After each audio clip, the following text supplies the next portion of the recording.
The first thing Daniel noticed wasn't the gold-framed ceilings or the marble floors that echoed like a cathedral when he stepped into the mansion. It wasn't the quiet power in the air or the way every servant froze when the billionaire appeared at the top of the stairs. It was the photograph. A single photograph, placed carefully on a mahogany table beneath a shaft of soft morning light.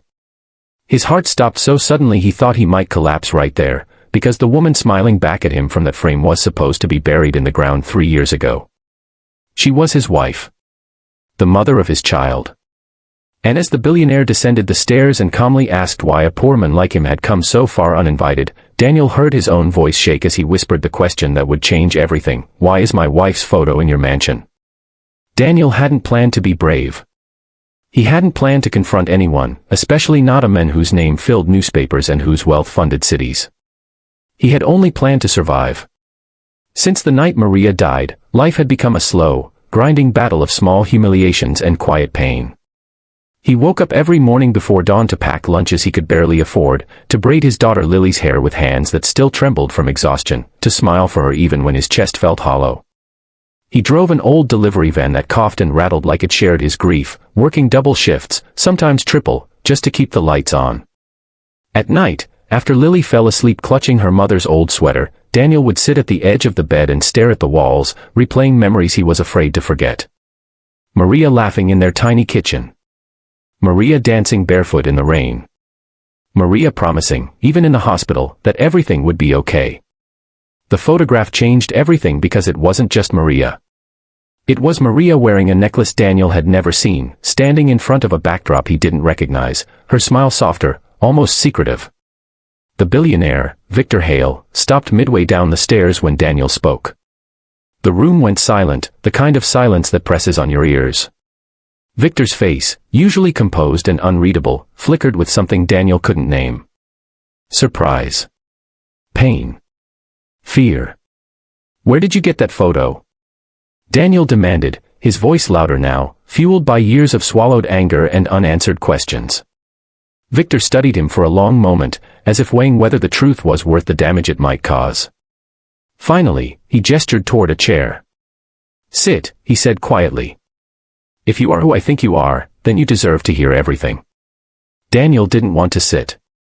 His legs felt weak, but his heart was pounding with a desperate need to know.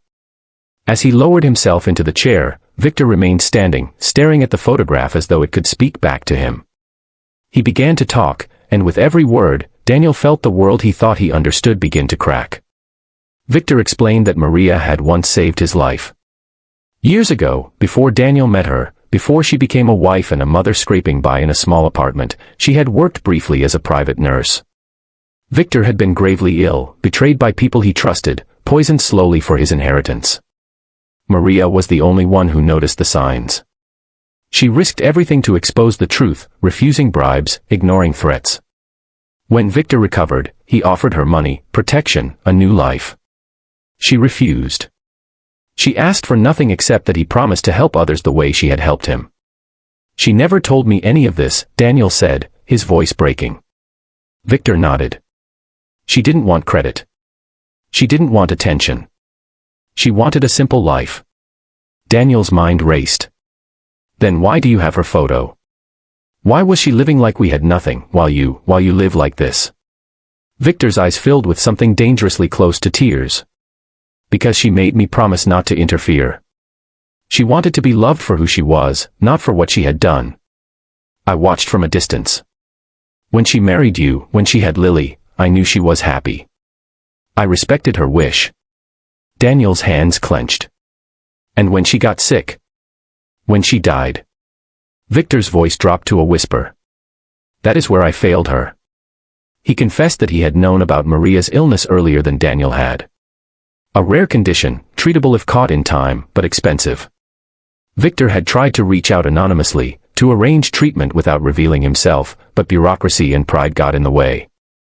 By the time he realized how serious it was too late. The guilt had haunted him ever since. The photograph was a reminder. A promise he'd made to himself to never ignore another life like that again. Daniel felt anger surge, hot and uncontrollable. Years of struggling alone, of watching his wife fade while bills piled up, exploded out of him. He shouted. he cried. He accused Victor of playing God, of deciding when to help and when to stay silent. Victor didn't interrupt. He let Daniel break apart in front of him because he knew he deserved it. When Daniel finally collapsed into sobs, Victor knelt in front of him, not as a billionaire, but as a man crushed by regret. "I can't bring her back," he said. "But I can honor her. And I can help you and Lily, if you'll let me." Daniel wanted to refuse. Pride screamed at him. But then he thought of Lily's thin jacket, of her asking why other kids had more than she did, of the nights she cried for her mother. He thought of Maria, and what she would want. Slowly, painfully, he nodded. The help didn't come as a miracle overnight. Victor insisted on something different. He paid off debts quietly, arranged better work hours, ensured Lily had access to education and care. He didn't hand Daniel a fortune. He gave him stability. More than that, he gave him purpose. Daniel began working with Victor's foundation, helping struggling families navigate systems that had once crushed him. He spoke to single parents, to widowers, to people who felt invisible. His pain became a bridge instead of a wound. Years passed. Lily grew taller, stronger, her laughter filling spaces that once felt empty. She learned about her mother not just as the woman who tucked her in at night, but as someone whose kindness had rippled outward, changing lives she'd never meet. One afternoon, Daniel stood once more in Victor's mansion, not as a desperate man, but as a partner. The photograph of Maria was still there, but now it didn't hurt the same way. It felt like a light. Daniel finally understood the unbelievable truth.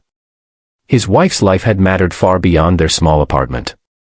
Her love hadn't ended with her death. It had multiplied. And in the end, the story wasn't about a poor single dad or a billionaire's mansion. It was about how quiet courage can echo forever, and how even the deepest loss can become the beginning of something that saves others.